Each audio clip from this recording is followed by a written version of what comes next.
વડોદરા શહેરમાં નશીલા પદાર્થોની હેરાફેરી અટકાવવા માટે સ્પેશિયલ ઓપરેશન ગ્રુપે કડક પગલાં ભર્યા છે।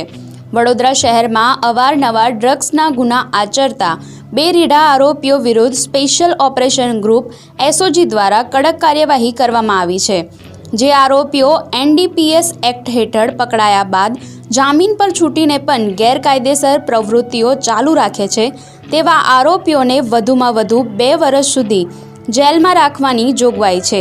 આ જોગવાઈ હેઠળ એસઓજીએ 2 આરોપીઓ વિરુદ્ધ કાર્યવાહી કરી છે, જેમાં બે ગુના ધરાવતા ફૈઝલ ઉર્ફે માંજરો અબ્બાસભાઈ પટેલ અને આદિબ અબ્દુલભાઈ પટેલનો સમાવેશ થાય છે।